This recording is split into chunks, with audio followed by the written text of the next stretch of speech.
Nice. Hello. What's up, buddy? Thanks for doing this, brother. No, I haven't talked to you in a while. It'll be fun. I know, definitely. We're gonna get into it. Artie Quitter podcast. Look, I grew up in Union, New Jersey, which is just outside of Newark, and I was born in 1967, which in 1989 made me 22 years old, which means hands down, in my opinion, and everyone I grew up with, I'm talking to arguably the best comedian who's ever lived, and that's the truth. The great Andrew Dice Clay. Simple enough. What's up, What? Dice? What's happening? How you doing? I'm doing good. Dice, I saw you 89 at Rascals. I think I've told you this before, and it was just fucking the best thing ever. It was as close to seeing Springsteen in a comedy version for me. That is so crazy. Yeah, it is. And to grow up and to get to know you, to work with you, and to see this. Go ahead. You know, it's so funny. You're on a TV show. Right.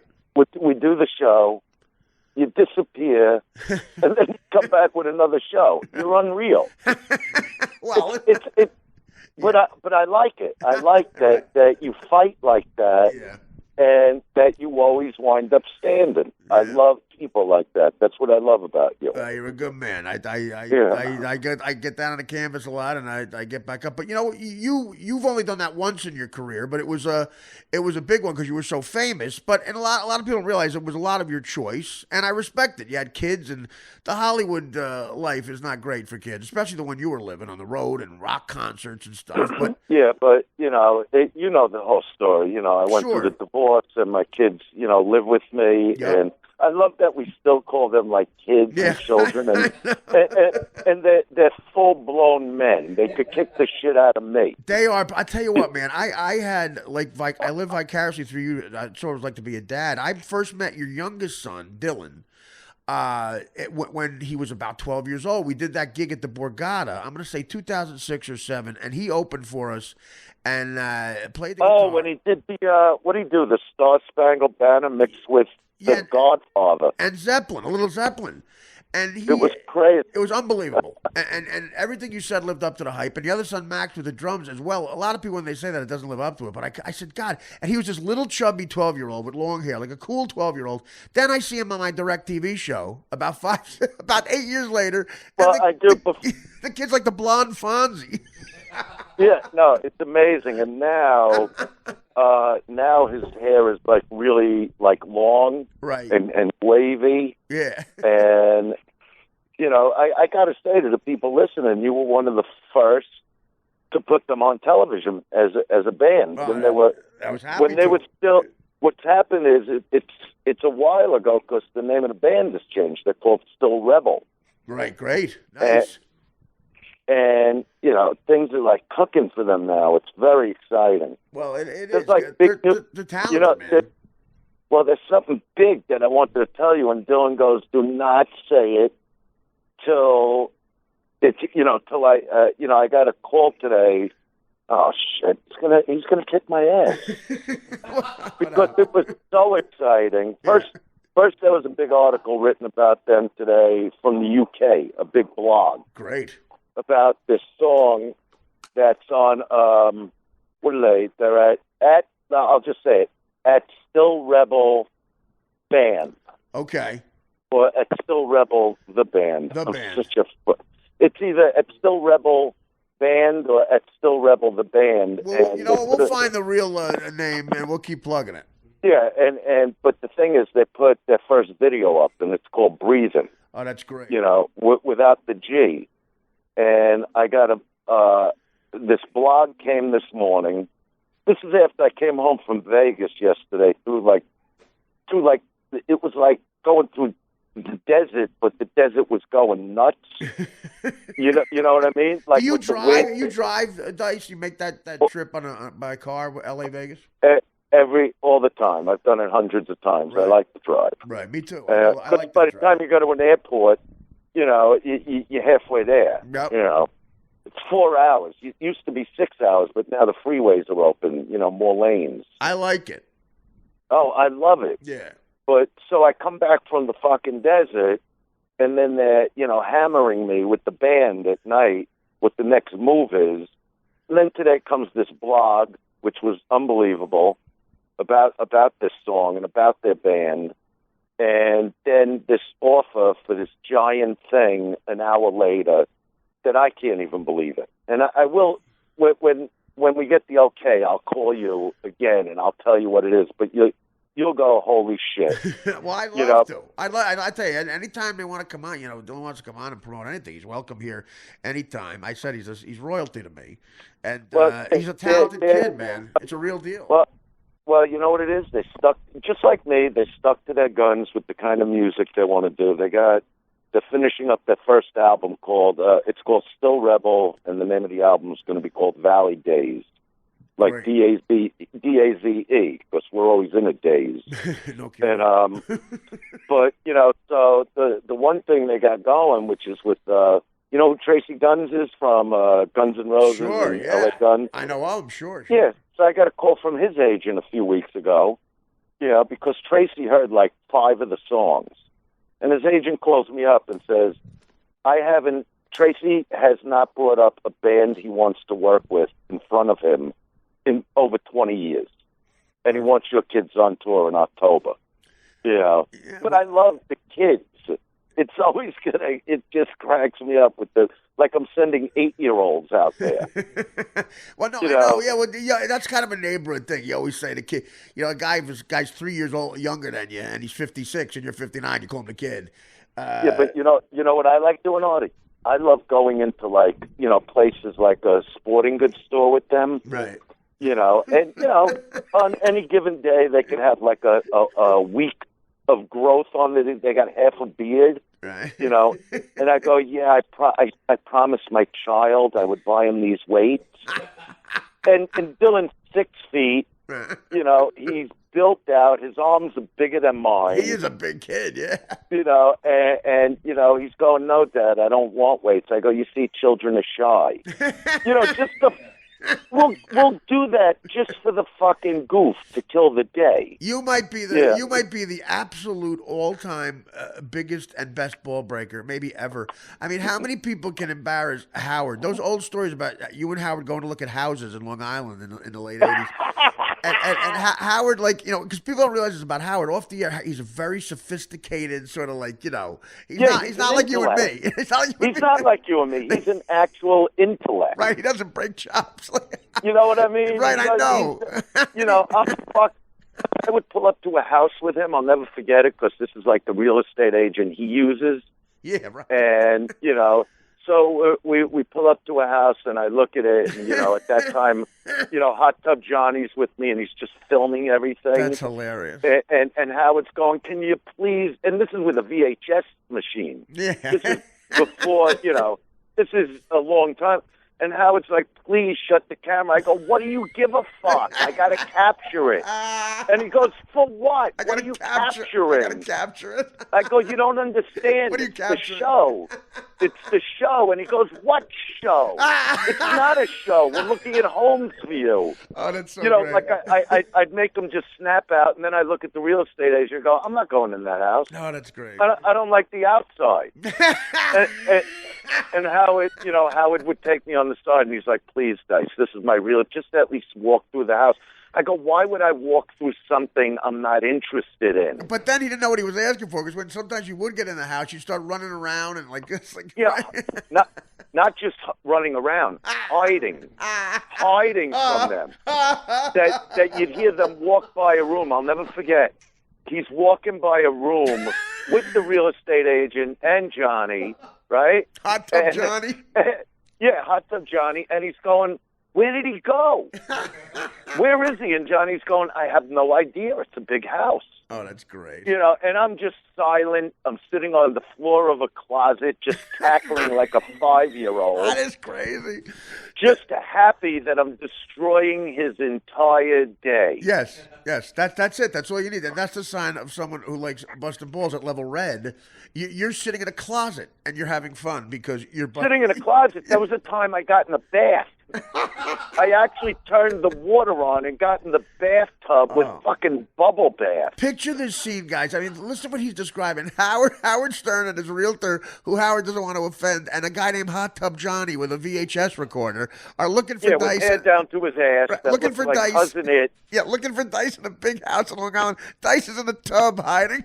That's unbelievable. You want to know what drove Howard nuts, and he wrote about it in his book. Yeah. You know, so I find this house in Laddington, Long Island.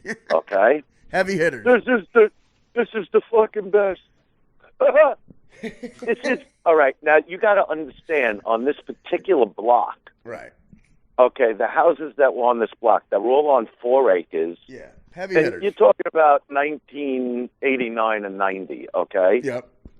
So picture what they're worth today when I say that. The cheapest house on the block was $4 million at that time. Wow.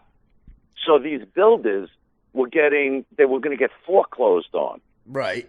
So they all I had to finish up was the kitchen. Okay?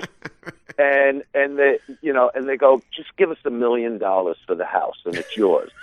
White brick, the whole thing. It was, I don't know, it had to be 9,000 square feet. They were asking for. They said, give us $1 million. You got to redo the kitchen? No, I'm saying the cheapest house on the block all right. was going for $4 million. These guys, whatever they got into, had to get out of the house. Right. Okay?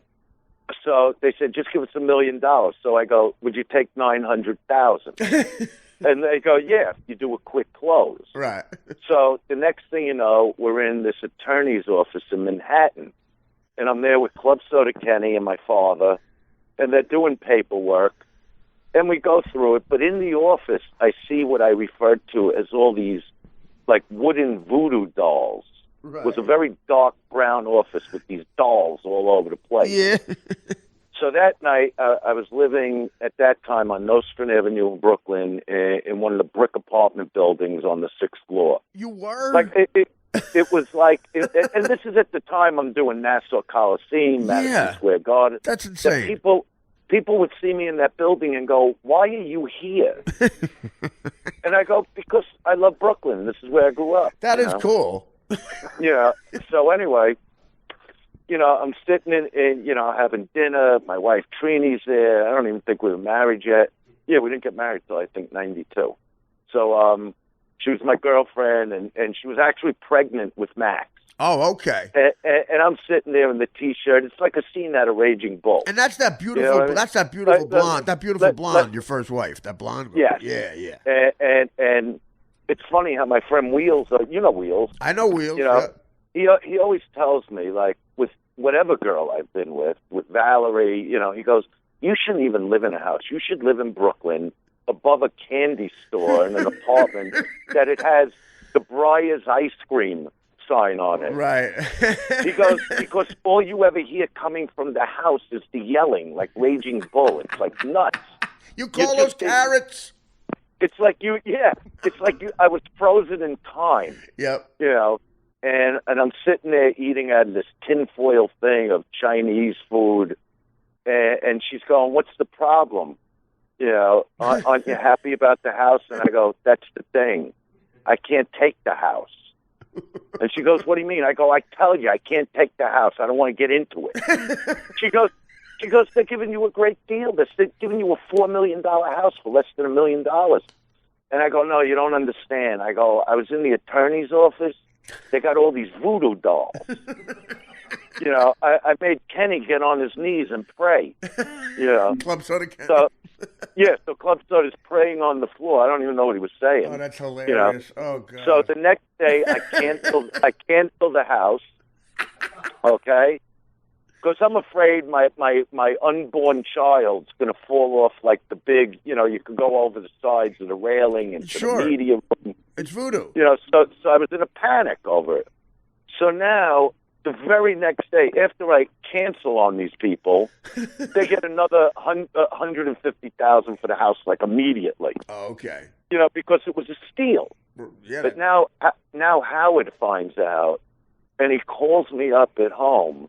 And he's going, what the fuck happened? And I went to that attorney's office. They got all those voodoo dolls. I'm not going to take a chance with my family. That's so hilarious. And he goes, Dice, you just a fucking idiot.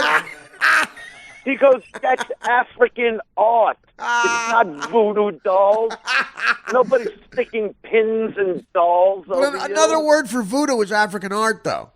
Yeah, African art is this gorgeous stuff, That's and I go, great. well, what do you want from me? I didn't study those things.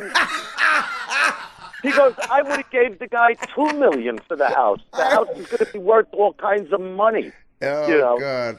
and he wrote like a short version of it in his book, which I just started laughing. It was worth it just for the laugh. Of course, no, that story, it's worth it for that story. That story is so fucking funny. I mean, because if you picture Howard and you, these two iconic guys, and back then you're arguing over something like that. And Howard, he got that way with me. He got that way with me a lot too. Like off the air, he'd be like, "What are you doing? You're crazy." Well, since I'm on to Howard, my very favorite thing to do to him, and people like Jim Florentine and Jim Norton, Sure.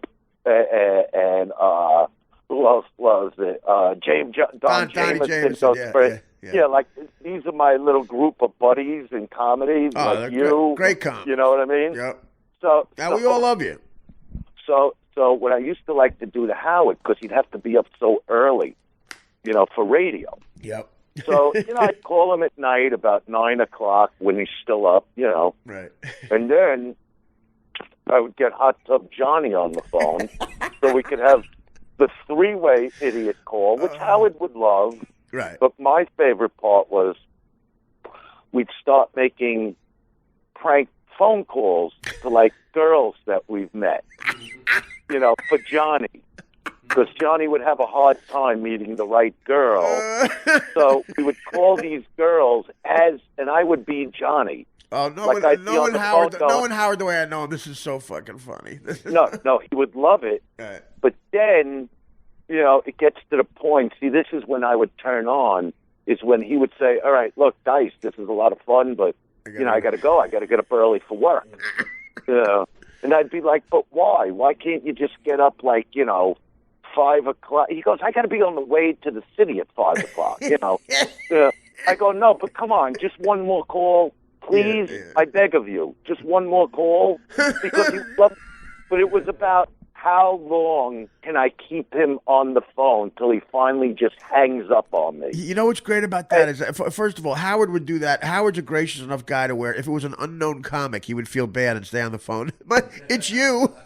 He's like, I guess I got to stay on. He's trying to be nice, and oh God, because he had the long commute back then. He had to go on the LIE back then. He wasn't in Manhattan. But I knew that, right. And that's what made it fun for me. Fun for you. Yeah. You know what, Dice? You forget. You did the same thing to me, When we first got to be friendly, you would call me on weeknights.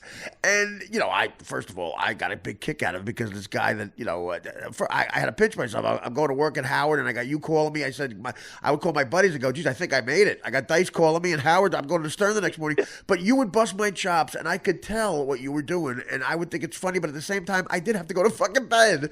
Yeah, but what's more fun? Nothing. What's more fun than somebody, like yourself, for instance, that, when you first, when I first met you, let's say, right, you would say what an honor it is to meet me, and that you're a giant fan of what I do, right, and within a short amount of time, you're calling people saying, I'm sorry I ever said hello to this guy. No, you know what? I got a big laugh on the air because Howard knew what I was talking about. I said, Howard, my God, I call my buddies. I go, guys, you're not going to believe this. I'm trying to get Dice off the phone. Yeah, because and you knew it.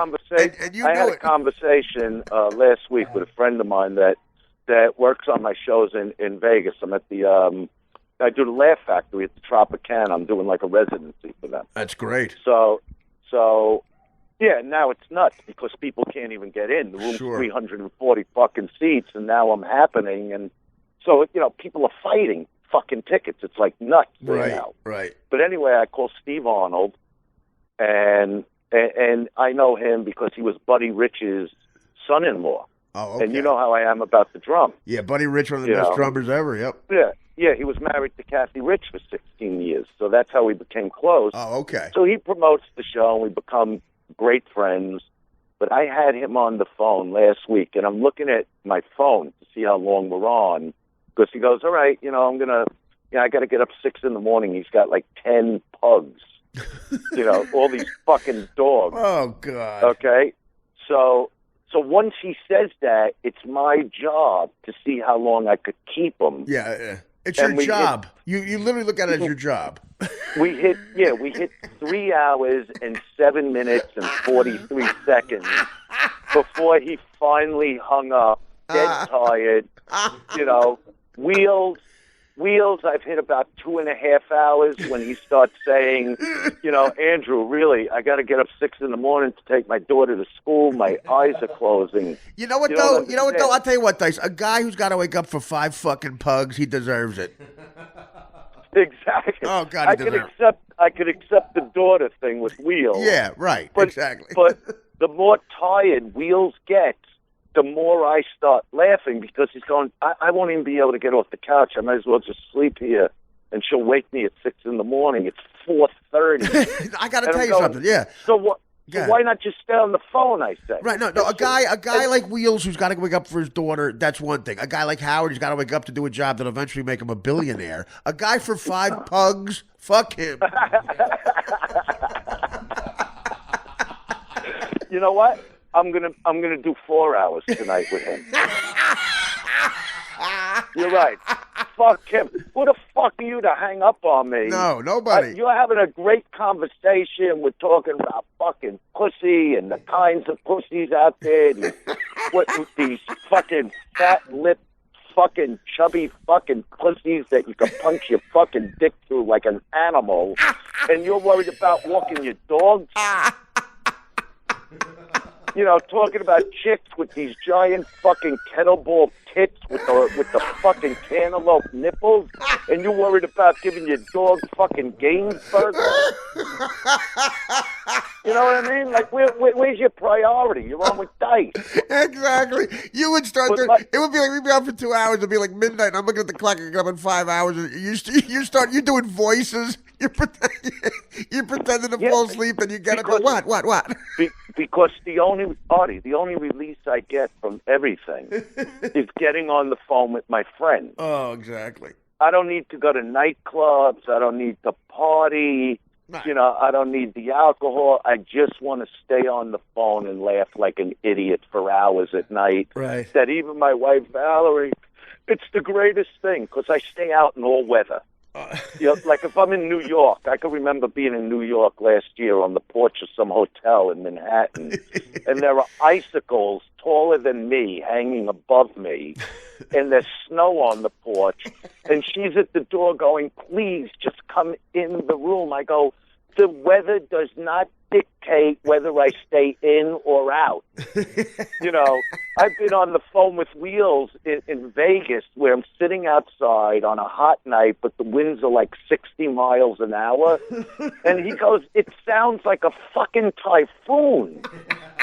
Like, you could get hurt out there. Like, what are you doing? I go, weather doesn't dictate. I go in when I go in. Right. And he goes, it just doesn't make sense. A fucking tree could fall on you. Well, that's funny. The last time, this is what I love about you so much. You get the part in the Woody Allen movie, which is the biggest deal someone could get, especially someone who is trying to make a comeback. Yeah.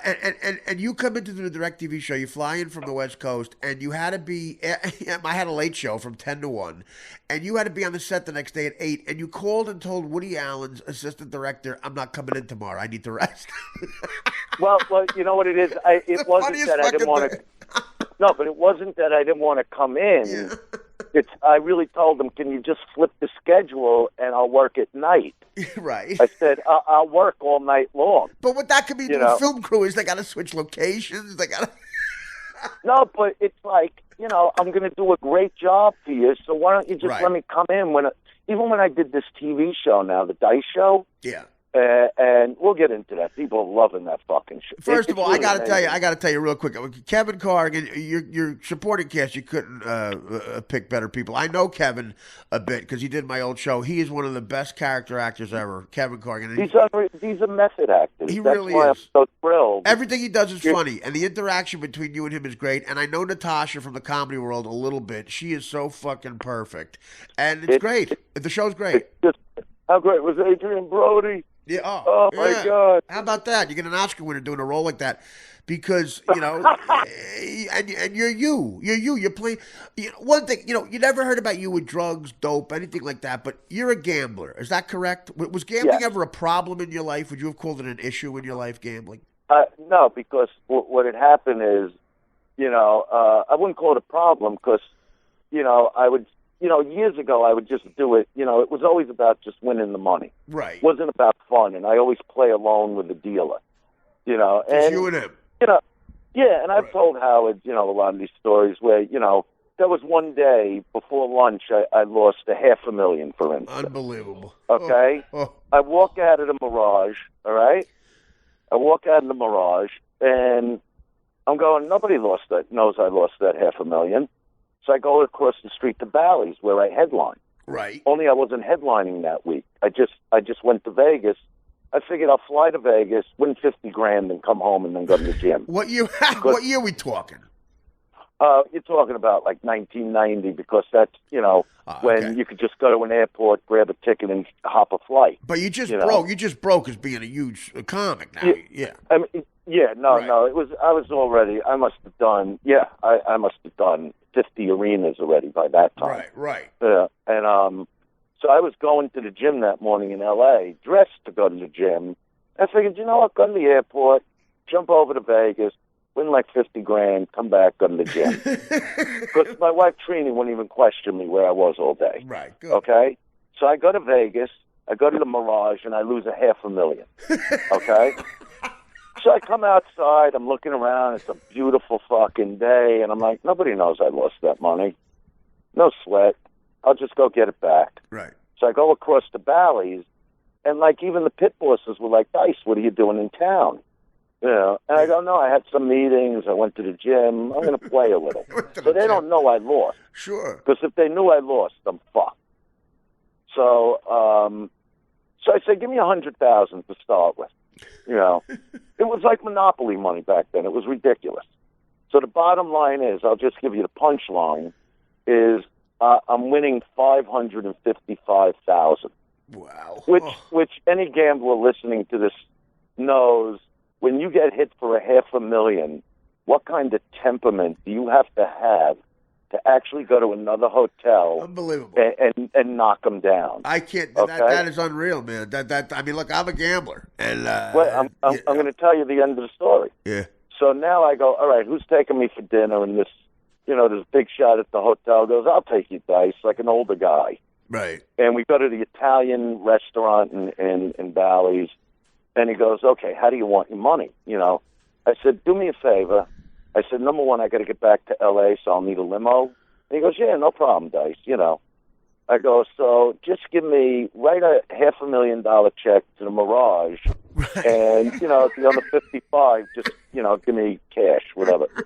And he looks at me because he's fuming, because he didn't know. He goes, when were you at the Mirage? I go, before I came over here today. Yeah, I mean, it was always like that. And that's an episode. That's an episode. That entire story is in an episode. I think it might be the first episode, right? It was no, that was like a different thing in the show, but it was about the gambling. Yeah. Oh God, that's an unbelievable story. That's an unbelievable story. I'm telling you this history. So then I quit for 10 years. I just don't want to play. 10 years, no gambling. Yeah, no, I don't even think about it once I shut it off. Right. Yeah, it's not like cigarettes where it's in your system and you got to go through withdrawal. I just stopped playing. I didn't want to gamble anymore. That was it. Right. So then when the recession hit, whatever year it was, 2000, whatever. 2007. You'd be like the Lehman Brothers, Bernie Madoff, the Lehman Brothers, all that shit, 2007. Well, yeah, it was just the recession, and I just wasn't making my nut every month, and I didn't want to lose my homes. So I had like 30 grand cash, and I go to Vegas, and I told my sons and I told Valley, I go, I'm going to have to gamble. You know, we need money. Right. So I go into Vegas, and over the weekend, I win $1,150,000. Wow. Okay? Because number one, I got brass balls. I'm not afraid. What are you playing? Blackjack dice or Yeah, craps? Blackjack? That's the only game I Okay. play. All right. And it was like, you know, I'm either going to win with this 30, I'm going to lose it, but the only way to win is to be willing to lose every penny in front of you. Right. It's the only way to gamble if you're really going to gamble. Well, So that's truly gambling. Yeah, that is. You got to put your heart out there. Well, what happened was, you know, that money just went in a circle over the last, like, 5 years because you do lose. You do have good days and bad days. But I ended that gambling career by now getting the money to record Still Rebel's first album. Right. Like, I would call Dylan from Vegas and go, okay, book another 4 days at the studio. So you're paying for your son's situation, which is a good gamble because you figured he's a talented kid, but you're paying for it with gambling. Yeah, Vegas basically produced their first album. Because I would call Dylan, and then when I was done getting the money for the album is when I now quit again, because now I am doing well again in the career, and I'm not willing to risk that, you know, because it's not about liking blackjack. I just did it for the money, you know. And right. Now that I'm done with the album, and now that I'm in concert again, you know, what the fuck do I need gambling for? Now, you know, I've made it again. That's a great thing about being as good at stand-up as you are. Is like, you know, so the acting hit, and you're famous again for that, and now you're just like, you know what? Book gigs because a whole new generation can see how good I am at this. I'll start making money from that. Artie, I don't know if you saw this shot that I did a few weeks ago on the Tonight Show. No, but I want to. Okay, you really need to see that. Yeah, because Florentine called me after he saw it, and I came out. This is actually funny because obviously the network, you know, Showtime, and obviously I appreciate everything they've done for me with Fox 21, and I'm doing a big promotional tour. And Fallon is a giant Dice fan, so he wanted some stand-up. Right. Yeah, I did stand up on there too. It was great. It was great to go back and do something like that. Well, this is what I'm saying. So the producer tells me, all right, you'll do like 4 minutes of stand-up, and then you'll do a couple minutes on the couch. Okay? So I say to the guy, you know, and he's a great guy, this guy, Michael Cox. Yep. I'm sure you met him. Yep. So I said, look, Mike, I go, fuck the couch. Right. I go, let him give me a great intro about the TV show, and how much time will you give me just to do stand-up? I go, 4 isn't going to do it, right. You know. I mean, you just let 4 minutes. You just let your cigarette bite out in the old days. It took you 4 minutes to light your cigarette. This is what happened. This is what's so nuts. So he goes, well, the longest shot we could give straight stand-up is 5 minutes. And I go, fine, I'll take it. Don't worry about it. You know. Right, of course. Well, the bottom line is that the setup alone, you need to see it, to see what I did. I can't wait. Now I can't wait to see it. I'm sorry I missed it.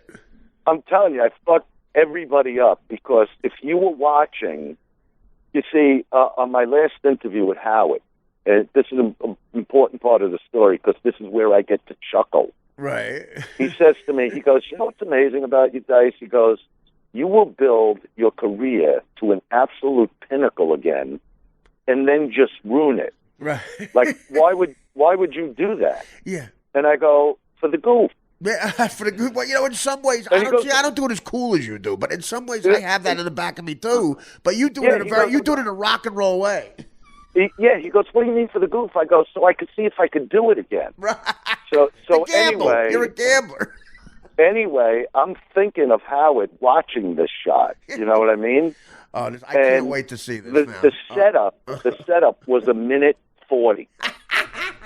Before I told my first joke, anybody watching that show, and Fallon gave me an incredible introduction. Sure. The first line, number one, I come out and I light a cigarette, which I couldn't tell them about that. Yeah. You know, and they actually lit the cigarette.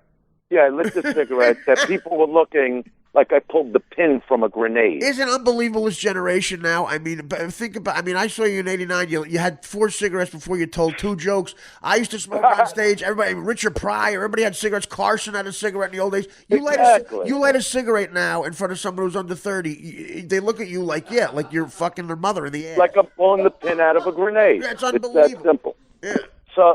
So I come out there and I like this, and I'm in full Dice garb. I'm wearing I actually wore the jacket I wore for my first concert at Town Hall, which has a giant silver eagle on the back. You know, you would have been very happy. You watch it. It's gotten over 500,000 hits on his his Facebook, whatever. People are watching the shot. So you'll watch it when we hang up. I can't wait to. Because you know why? I'll tell you why. This is why you're different. I did stand up there, and I've been in the business a long time. Jimmy's a good friend, but I counted out in my head exactly 5 minutes. I was happy that they were happy with me. Blah. I'm still pulling the show business tit, and you're just like, you're blowing it up. And that's why you're who you are. Well, I will tell you that the set itself, okay? The set itself, without his intro, ran 6 minutes and 23 seconds. It's the 6:23. Hello? I can't hear him, Dan. Can you hear him? We lost him. Dice. What happened? I don't know what happened. I don't know what happened. That's probably our end. We're all screwed up. So 6:23. Yeah. You landed at 6:23. Yeah, because it got to a point in the set that I was going, you know what? If they go to fucking commercial, they go to commercial. I'm finishing this. Right. So I come out. You know what I'll do? I'm going to give you the beginning of the set to the first joke. Okay? God. That's all I'm going to give you. I'm going to repeat it. Now, picture this guy gives you this incredible intro. He's a big fan of what you do. I come out, and the crowd is amped up for me, and I walk out, and my first word, I'll just do it. Nah. I'm really not in the mood for this tonight. I go, the whole world's flipped upside down. I go, I got to be honest that, I mean, from the time you wake up, look, Jimmy, if you don't want to have me on my own son told me backstage, people, before I came out here, Dad, your career's on an upswing. You don't want to do this. It's going to wreck. I go, but somebody's got to say this. I go, because you people are a bunch of suckers. I said, from the time you wake up, there it is on CNN, to Facebook, to Twitter. This campaign is disgusting. And then I take a beat, I take a puff of my cigarette, and I go, Batman versus Superman? Are you kidding me with this now? Why are these guys on the same poster? There is no competition. I go, Batman, big shot, billionaire, right? I go, this guy showed up at a costume party with the little mask and the pointy ears, with the utility belt, with a flashlight. What the fuck? What happened? He shows up with a flashlight and pepper spray. What, you going to go, stop, I'm going to mace you. I go, Superman jumps off a cliff. He's in Bangkok in 30 seconds, saying, I'm over here now. So everybody watching thinks I'm going to make this incredibly wrong statement, and it winds up about Batman. That's and great. Just crushes the crowd. I tell you what, it's true. You got to watch the whole set. And I'm telling you, Florentine called me and said, I'm a professional comic for 20 some odd years, and I didn't see it coming. I was nervous. He goes, a minute 40, Dice. I'm sounding like Pacino and Donnie Brasco. A minute 40, Donnie. White guy does a minute 40 warm-up before he does a joke. Well, that's it. From the old days with the Day the Laughter Died and those albums that go in front of 7 people at after you do the Garden and and doing a classic record where you're basically bombing in front of 7 people. It's again, and you do it for the people who don't get it. That was done on purpose, too. I know. It was done. I needed to come out and just be the comic I am. And this Michael Cox, when I left there, I mean, Fallon was jumping on my shoulders behind the curtain, going, "That was like the greatest thing I ever saw." Right. Yeah. They were thrilled with it. And Michael sends me this text going, "You murdered it." Sure. And by the time, I can't announce this either, but by the time I left there, I stayed up all night, and me and Wheels and my manager, Bruce, left for L.A. 7 a.m. By the time I landed, I'm getting booked in amphitheaters again. Right. So, this tour I'm doing is, was exciting. I haven't done even like these 1,500 seaters that I'm going to do. I mean, I know you got the dates and everything. Yeah, no, we're going to plug everything. The Paramount in Long Island. Yep. Out in fucking Jersey, that joint, the Keswick Theater in Philly, it's all on sale now, and they're 1,500-seat theaters. But I was like, you know what? I need to just do this all over again. And the Fallon people were that great to me to just let me fly like that. I mean, they could have edited down to 5 minutes. They didn't touch a thing. Yeah, well, it was amazing. They shouldn't, and I thank God, you're getting that kind of respect because you deserve it. You deserve it. I mean, you're not many people have had the success you had. I mean, you would look at the comics that is doing the business you did back then. Now they're also. I mean, I respect the fact that they're successful, but they're also safe. Everybody, no one takes risks like that anymore. And comedy, comedy should be dangerous. It should be very dangerous. It should be what you do.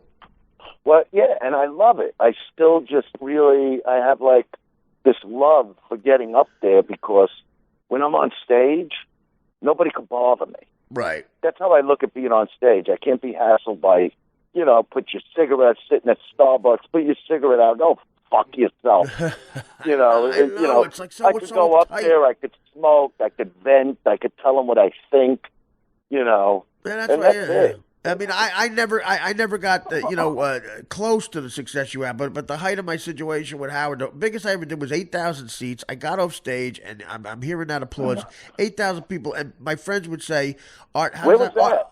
Where'd you do that? This was in the Universal Amphitheater out in L.A. Wow. Yeah, wow. And I said to my buddy said to me, "How do you feel?" I go, "You know what? I feel a fraction of what Dice probably felt. I feel like Dice a little bit." And I said, "You know what? That means I did it. I can retire." No. You were 8,000 people is humongous. Yeah. I mean, that's like what Eddie Murphy used to do. Right. You know what I mean? So you came to that level. You also did. Which, I just don't want to do it because I don't feel it, but you did it, and I'm sure it was great, was Carnegie Hall. I did. Yeah, I sold out Carnegie Hall in 2 hours. How did you like that theater? I mean, look, I loved it. Again, for you, I mean, God, playing the Garden, it's a different situation for you, but I loved it because it was something, Dice, it was something I could invite my mom to, and she loved it, and it was a big deal for me. Carnegie Hall was the best.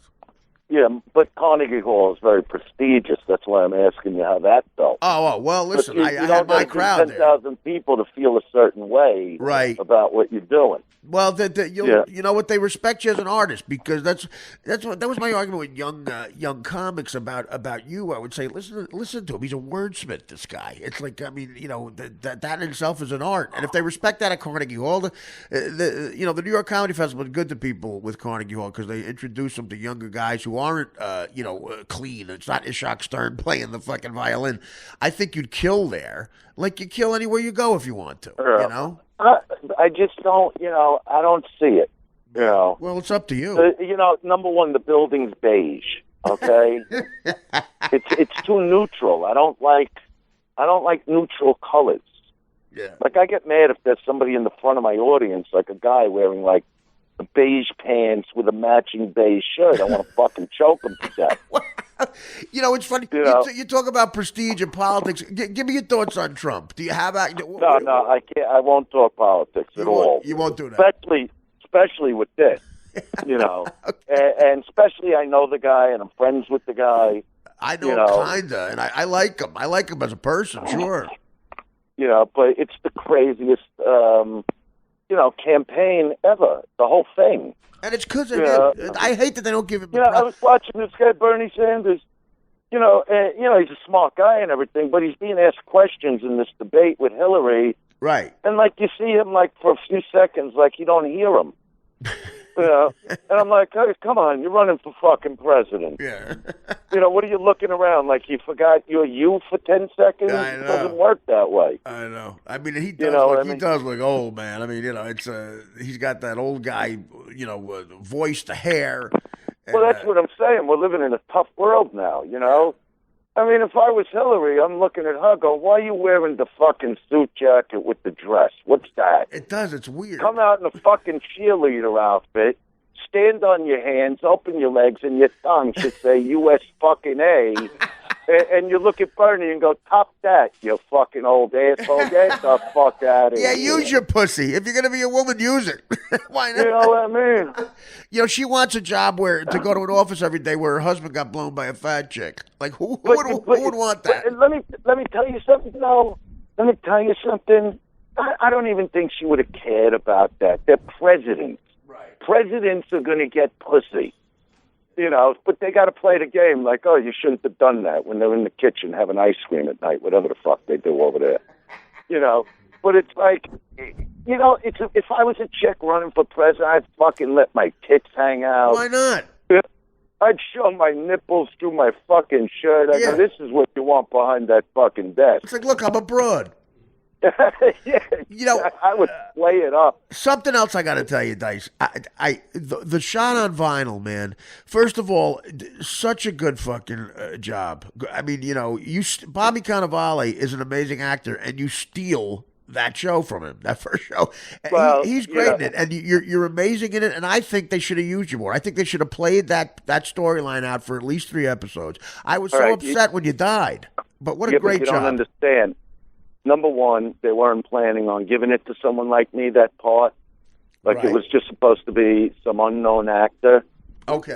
And Scorsese, like, I would call him from the West Coast to talk to him about the part. And I would tell him, I go, I'm reading the lines, but I think I could go even deeper. Is that okay? Right. So, of course, Terrence Winter has to agree if I'm going to change anything, And you do go dark in that, man. Yeah, I went very dark. But the punchline, this is the best part. So me and Scorsese really got along, like the way when I met you or something. We just got along. Right. And we would just laugh on the fucking set. He just loved me, and I loved him. And Bobby Cannavale, we became great friends. He's a great, great actor, which we know. Sure. But what happened when we started the fight sequence, I went over a couch, because I wanted to do some of it. I didn't want it to be stunt guys, really. Yeah, that's an amazing scene, man. You're going at it. Yeah, but this is the great part. So what happens is I go over the couch, and I smash my arm on this marble floor. Ugh. So they're icing my arm for hours. And the next day I come in, and Marty comes over and goes, I got your masseuse for the day. I go, really? Here's a budget. And they put her in, we were filming in a house in Long Island, like in, where Howard used to live, that area, Right. It'd be funny if it was the house. But funny if it was the house you were hiding in the tub in 30 years ago. No. So what happens is they give me this masseuse, so, they put her in the room that Marty was using for an office. Right. Like the library. Oh, no. So now he's using, this is the greatest part, he's using the washroom for an office to make his phone calls.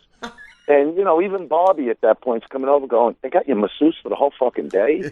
I go, yeah, go get your back rubbed. I don't care who does it. You know what I mean? How many hours is she going to rub my back, That's hilarious. And so now we go in the washroom. Like, it's me, Bobby, and Marty. And I hand Bobby these handwritten pages with capital letters, that I wrote out. For like the a scene. serial killer. Yeah, exactly. Like that the FBI would put in plastic and study, And Bobby's looking at the pages, and he's looking at me and Marty, and he goes, well, what am I doing with this? And Marty goes, just learn it and do what's on the page, He goes, so you want me to forget what I learned for this scene and just do what Dice has given me? Like, he had to say it that way. It was the greatest thing. It was one of those effects. And Marty's going, yeah, you're going to love it. Just just learn it. It's not a lot, but it changes things up a little. And I got to tell you what, man, you do a great. And let me ask you this too, because Bo Dietl. Had you ever met Bo Dietl before that? Because he's an interesting New York character. Yeah, and, but Bo Dietl is the greatest fucking. He just texted me yesterday. I love that guy. I love Bo Dietl, and he's the guy who arrests Ray Liotta in Goodfellas. People forget he's like. Let me tell you what he did to me. So, I could see, like, this guy's strong as an ox, I know some of his history with being the cop, the whole thing. And he goes like this, we're on the set, and there's 100 people banging in my first scene. Yeah. That's supposed to be like Plato. That's supposed to be like Plato's Retreat, right? Like exactly. Right. That's what it was. And I want to just watch everybody do what they're doing. And he's going, Dice, serious. He goes, feel my ass. And I'm going, no, bro, I don't, I can't. I just can't do that. I can't grab you. Because I was talking about how strong he is. Like, I felt his arm. They're like rocks. He's made of and brick, he goes, feel my ass. I go, I'm not. He goes, I'm telling you, it's not like an ass. You're not feeling an ass. You just think you're going to feel an ass.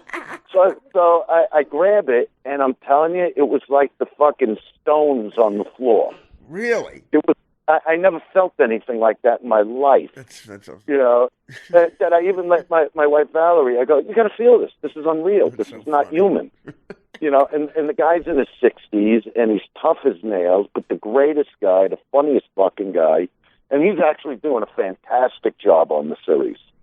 Obviously I'm watching the whole thing. Right. And he's just, he's great. He's a great guy.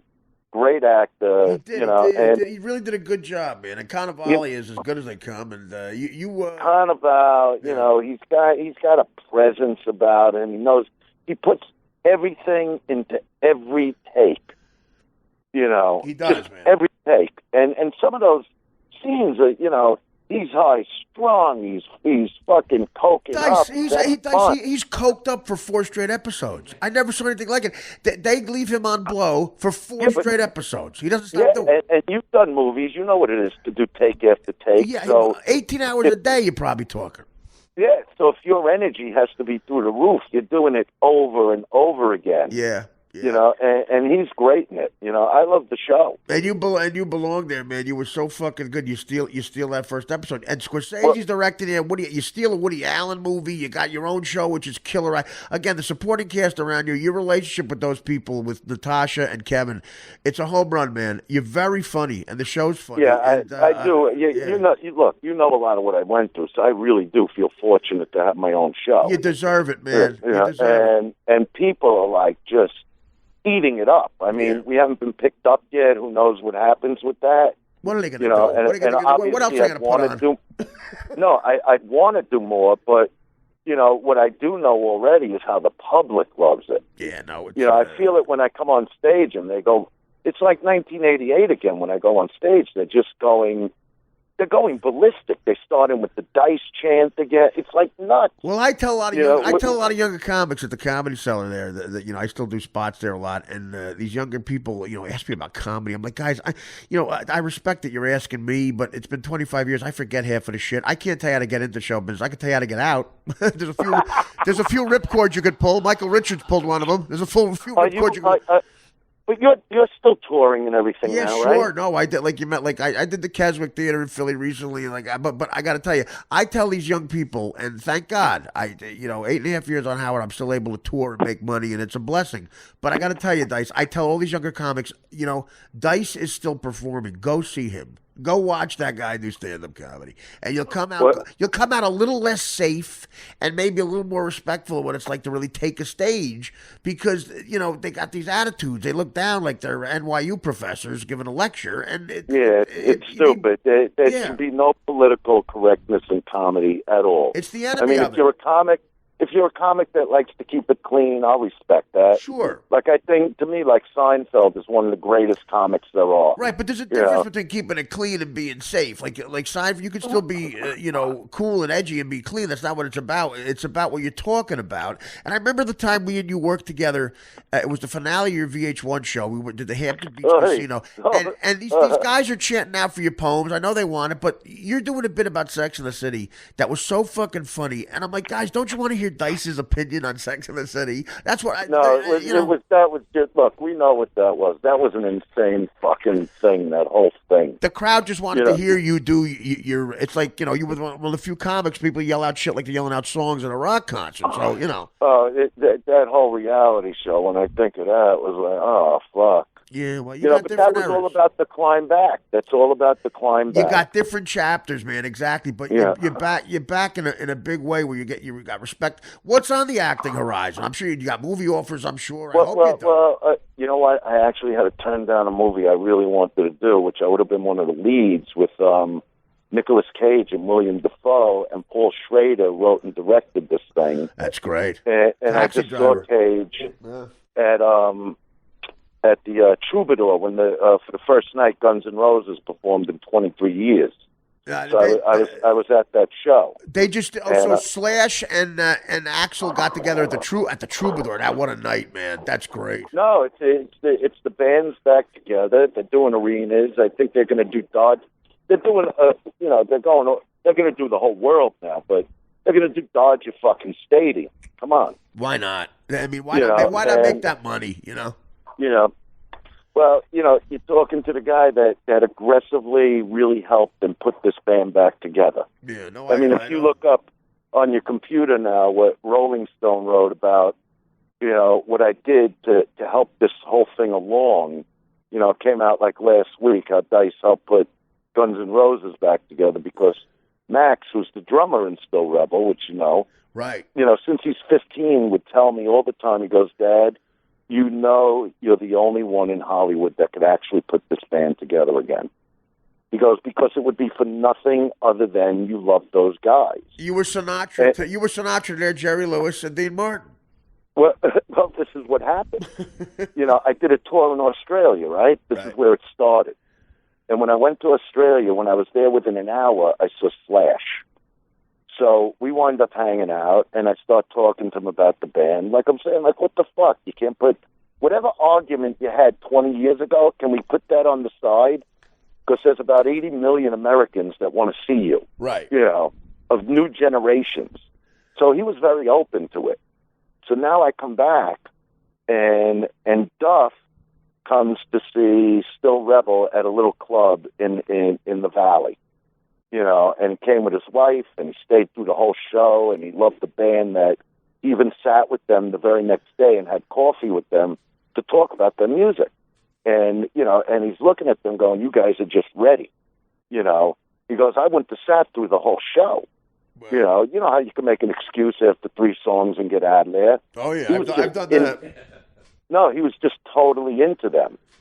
So now I talk, and Tom Mayhew was there, who's been their road manager forever.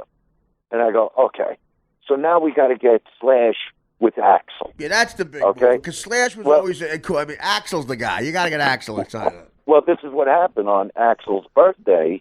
Slash tweeted some really great stuff about him.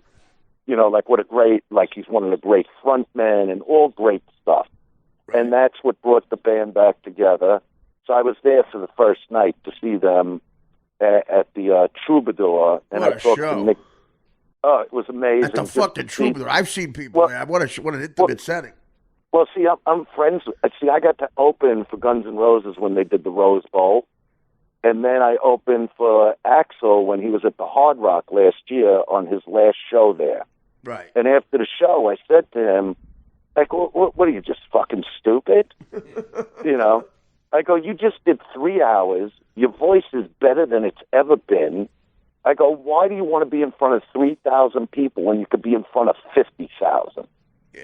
You know, so I worked on all of them just to bring them together, and they did the rest. You appeal to the rock. I'm really proud of them. Well, you should be. You appeal to the rock star side of them. Exactly. You can still do it, man. It's like Jordan went back and still played basketball while he could, because why not? If you can still do it, I mean, if you can still do it, right? And it's like you with comedy. I would just talk common sense to them. I go, you guys could just go thrill the whole fucking world again. Why not? I go, and you should. You owe it to yourselves and the public. You know, and I get nothing out of it other than I love those guys. Yeah. You know, and that's it. Yeah. You know, so they're together, they're rocking, so this year, So last year, Axl's in front of 3,000 people at the Hard Rock, right? Yeah. He just did 2 shows in Vegas, basically 40,000 people. Okay? That's what it's about. That is. They have an arena in Vegas that just opened. They opened it and did 2 shows, sold out. You can't get in. They're going all over the country, I think all over the world. Well, it's a good thing because music's going through the same shit comedy's going through. So you and Guns N' Roses touring, it's a couple of years of bliss that I hope people in both fucking industries recognize and fans recognize and go check it out. Because what are we going to see after Guns N' Roses? Bruno Mars? Well, what's coming next, man? It's a lot of shit. I'm actually a Bruno fan. Well, listen, I'm not. But that's okay. But I love funk. I love that funk song. Yeah. Are you kidding me? Well, I'm just saying. You probably met him. I didn't. So, I like guitar rock. I want to see a Guns N' Roses. I want to, and it's going to go away. People are slowly dying. Bowie's gone. Prince is gone. And the people of our generation. And the fact that you're still here and alive and kicking and better than ever with the acting and everything, right. and Guns N' Roses doing on the music side, I tell young people, check it the fuck out, guys, because it's going to change. It may change for the better in some cases, but it's definitely rock and roll is definitely starting to explode again. That's why I'm proud of my sons, because what they play, it almost sounds like the 70s or 80s. It is. That's why when I saw it done on my direct TV show. You've heard them. Yeah, it was fucking played great. A couple songs on your show. Yeah, that's what I wanted, and it was so cool. And listen, we got your dates and we got the show. The show is Dice on Showtime. And I'm going to make people watch on demand with the first episode of Vinyl. And Dice, when you're in town or I'm in LA or something, I'm going to come check out one of your shows. I want to see you. I want to hang with you. If you can get a steak I'd or love something. to hang with you again. It's like I was so glad to hear that you're back on the air, that you're doing your thing. You know how I feel with you. We had our talk. You're a good, you're a good man. Yeah, and you sound, you know what I love? You sound great. Thanks, man. The energy coming out of you is like Artie from 12 years ago. Well, you know what I mean? People at Jimmy Florentine's wedding a few years ago, it was very touching, man. How many people could say this? Dice pulled me aside and gave me a nice life talk, and you know what? I took it to heart because it came from a hero of mine, but in a real way, and I appreciate it. And it did a lot to help me, man. No, because I think you're like this fantastic guy, and we all go through shit. We all go through it. Right. But, when I spoke to you, I'm like, I can't hear nothing bad with you. That's it. Yeah, the first time, it's the first time you had seen me since I went through a lot of hell, and you looked at me through a lot of people, and you said, I want to talk to you. Yeah, exactly. I want to make sure you're okay. Because the real guy, which they do try to show on my TV show, I got a lot of heart for people I love and that I care about. Yeah. And that's the real side of me, which... I get crazy with these interviews. Who's Dice? Who's Andrew? I go, why can't I have an attitude when I'm on stage and just curse my head off and then go home and be with my family? Why can't I be all of it? It comes through, man. It comes. And Dice on Showtime, check it out. And I love you, brother. And best of the... I love you too. I'm going to talk to you real soon. You got it. Take care, guys. The great Andrew Dice Clay. All right. I'll talk to you soon. Be well. That's a unique motherfucker, man. Say what you want. That guy, what a character. I mean, a guy like that can only be bred in New York, and he's such a great, that's what people forget about him too. He's such a great New York character, Dice. And he's a good man. He's been really, a lot of people, remember me and Dice for this stupid phone argument we had over $5,000 in the grand scheme of things is nothing.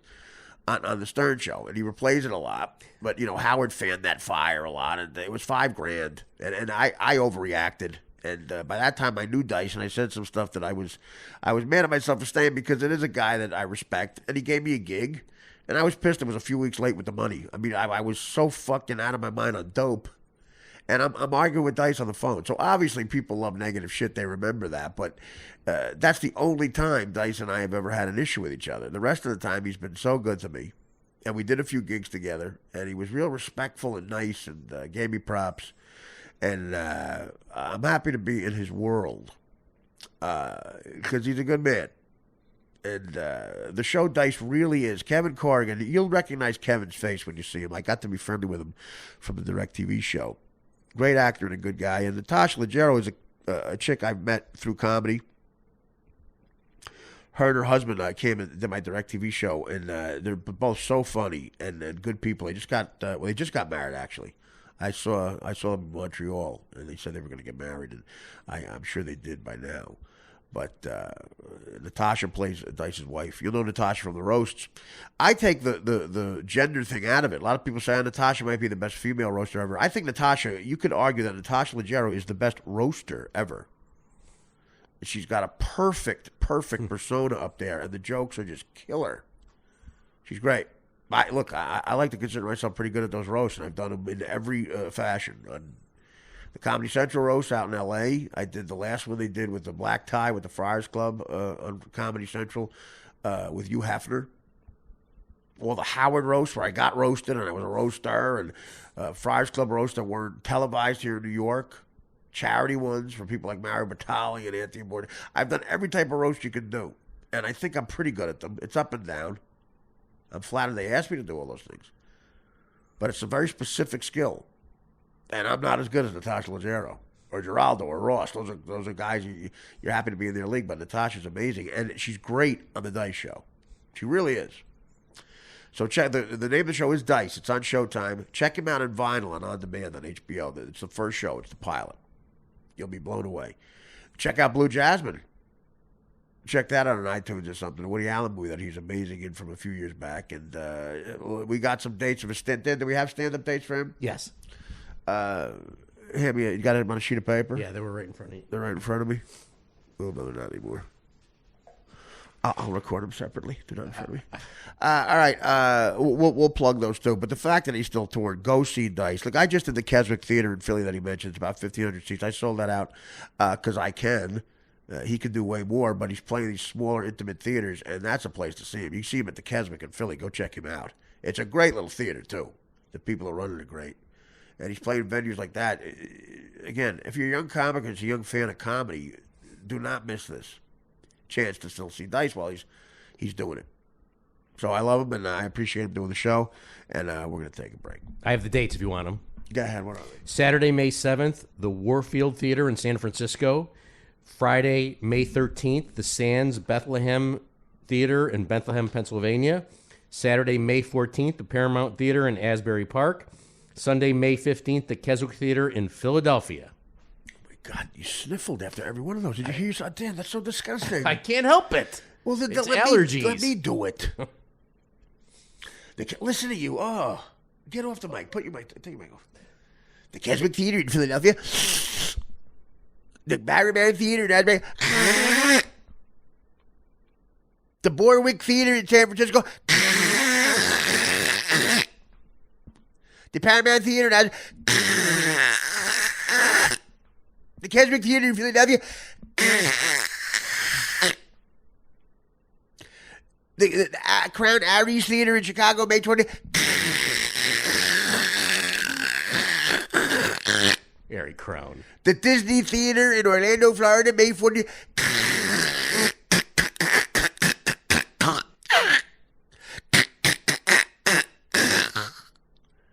The Newark Theater in Newark, New Jersey, but cool,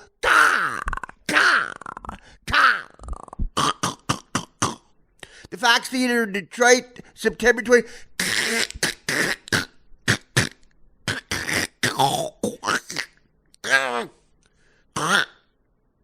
The Fox Theater in St. Louis.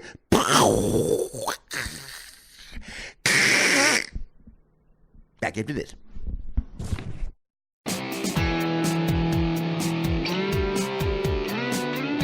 As boring as this is, it's more fun than my regular life. Hey, guys, so that was an hour and 8-minute long interview with Dice, and he was in rare form. We had to let him go. I wouldn't dream of cutting that off. It was classic. So thanks, Dice. We were supposed to do David Wells as well, but, I want to be fresh for a David Wells interview, and I'm fried. These interviews, I loaded trucks for a living, 10 hours a day, and it's more exhausting when you get up for these interviews trying to keep it going and believe me, if you try it, you'll know. I'm not bitching about my life, but I just want the interview with David to always be fun and as good as ever. So David was so understanding. He loves dice, and we're going to reschedule that in the next couple of days. We talked to David a bunch of times in the last few months, and we haven't talked to dice in a long time, so I wanted to get that in here, and I'm glad we did. So your podcast today is the dice interview, and I know you'll enjoy it. And was there anything else we had to mention, Danny? Obviously there's so much stuff going on with Artie fan clips. Like I said, we're in the middle of negotiating with him. He's already doing great work, man, and he's done it. He did another great thing with Boschetti today. Boschetti in the commercial for the Pepsi thing, and he puts at the end of it, he puts an ad for the show with the price, a full ad at the end of his pitch, and no one's done that yet. It's just he's already doing stuff that's way better than anybody thought. And it's something real entertaining with audio from the show. And then at the end of it, there's clips that you have to look at because they're interesting. And at the end of it, he put an advertisement with the price and how to sign up. And it's a big, bold sign. And bravo, man. So we're going to hire him, and he's already starting to work very hard because he's passionate. That's what you need. You need a fan. And I appreciate him, and I appreciate all you guys. So that's going to keep going. All right, so that's the show. Enjoy and get ready for Artie fan clips, man. And we're gonna get him to promote the show, and hopefully get enough subscribers to where I'll drop everything in life, except my stand up. No more TV shit, no more movie shit. I love doing this so much. Where stand up and this will be great. And if you like the show enough, try to help us out because it won't go away for a while if we can do it that way. All right. Trump, Clinton, get ready. Later.